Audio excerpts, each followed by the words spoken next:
On est ferme quand même. Vous avez vu un petit film que j'avais fait il y a longtemps sous le contrôle de Jean-Claude Tramier. J'avais pris un arc en fibre de verre, léger, un 10 kg. J'avais mis une dragonne entre le pouce et l'index et j'avais tiré la main ouverte. Je pensais que l'arc ne partirait pas. Même 10 kg, l'arc a cassé la dragonne et est allé à environ 5 mètres devant nous. Ça veut dire quoi? Ça veut dire que nous, avec le Kyodo, nous n'avons pas de dragonne comme au tir occidental. Donc il faut absolument qu'on tienne son arc. Et c'est la raison pour laquelle on ramène les doigts pour que l'arc évite de partir. Au début, le pratiquant débutant serre trop la poignée. Et Yugaeri ne se fait pas, vous avez vu pourquoi il fallait faire Yugaeri. Je voudrais illustrer ça par tout un ensemble de petits exercices qui vous aideront à améliorer votre pratique. Le premier exercice, nous l'avons vu dans le texte, le degré de liberté du poignet. Mon poignet, quand il est détendu, il peut prendre différentes formes. Il peut aller en haut, en bas, devant, derrière, c'est assez formidable. Et c'est une grande chance, parce que quand on tire, il est nécessaire d'avoir le poignet légèrement cassé, en position Uaoshi, pour que le pouce soit parallèle au sol et que la flèche reste. En descendant en caille, il faut modifier, et c'est possible par un degré de liberté du poignet, il faut modifier pour arriver à Naka-Oshi.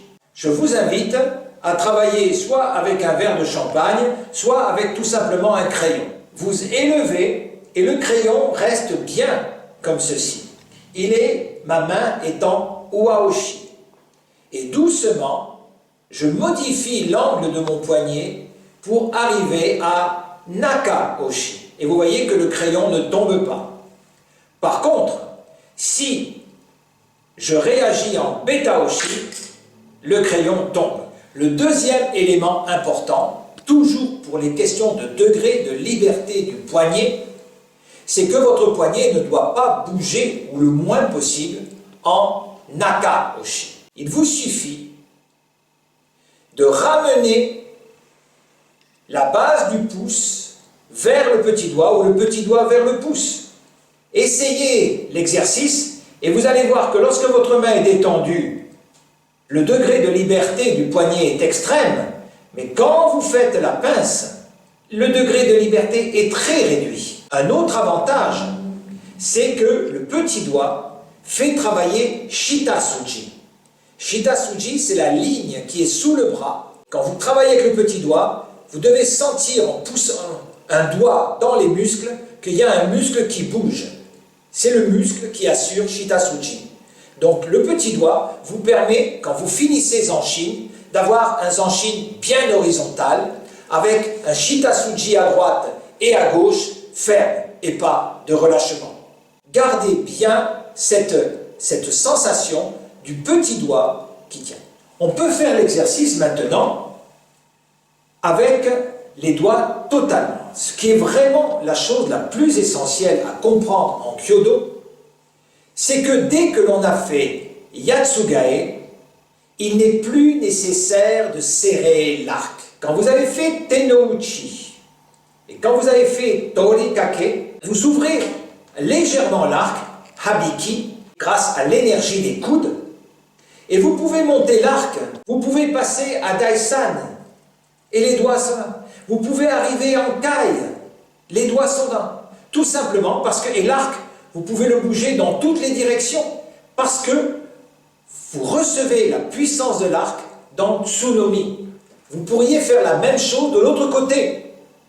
C'est-à-dire que vous pouvez très bien ouvrir l'arc sans avoir besoin des doigts, et uniquement par l'énergie de Ineri.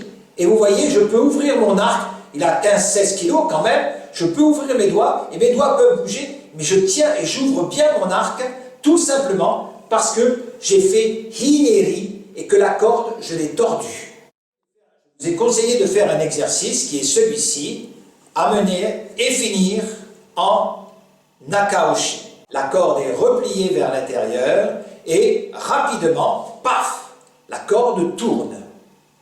Il est même conseillé de s'entraîner avec l'anneau. L'anneau, c'est seulement le pouce et le majeur qui tiennent l'arc. Trouvez une pression juste. Ici, je travaille avec l'anneau, uniquement l'anneau, et vous voyez qu'avec l'anneau, l'arc tourne quand même. Quand vous êtes monté en Daisan, que vous n'ouvrez pas, mais que vous revenez, votre main n'a pas bougé. À Daisan, la main ne bouge plus. Et la corde est à 10 cm de l'avant-bras. Je vais me contenter, à titre d'entraînement bien sûr, de pousser la corde contre l'avant-bras. Et par effet de ressort, l'arc va tourner. Les 10 cm, je pousse contre l'avant-bras et l'arc tourne. La pulpe des doigts, la pulpe du bout des doigts, la peau de coco et la chair de la paume de la main font ressort. Et ça suffit largement. On ne fait rien d'autre. Ici, gardez 10 cm, poussez, et déjà l'arc tourne. Le dernier exercice, je vais faire 3 choses en même temps. Je vais ouvrir de 10 cm la corde, je vais pousser le tsunomi vers l'amato avec nobiai, et mon pouce va passer d'un angle vers la droite vers l'amato. Et voilà ce que ça donne. Ici, toujours 10 cm, je tire, je reçois la pression, et je vais pousser en faisant tourner mon pouce. Et l'arc a tourné. Je voudrais faire 2 tirs. J'ai mis un cône de papier qui symbolise le déplacement de mon pouce. Alors, pendant que je fais Uchi-Okoshi, vous le voyez, le pouce est dans votre direction. Il est Waki-Shomen.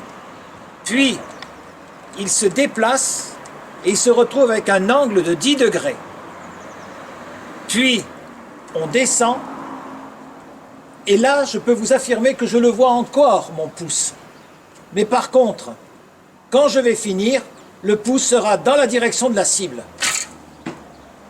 Je vais maintenant faire un tir que je vous demande de ne pas le faire. Ceux qui sont sûrs de leur yugaeri, vous pouvez le faire, mais les autres, ne le faites pas. Je reste le visage face à Waki-Shomen. Je contrôle quand même que mon arc est bien dans la direction de la flèche, mais je ramène mon arc, mon visage. Ça veut dire que quand j'étais en kai, la flèche était à la hauteur de la bouche, le hazu contre ma joue. Et donc la corde était, si je n'avais pas eu un bon yugaeri, la corde serait venue frapper mon nez. Mais dès la milliseconde du lâcher, la corde déjà contourne le pouce. Je remercie ma caméra woman Laurence. Et surtout, je remercie toutes les personnes qui font Kyudo Mag et Kyudo TV pour leur travail remarquable au service de toutes et de tous.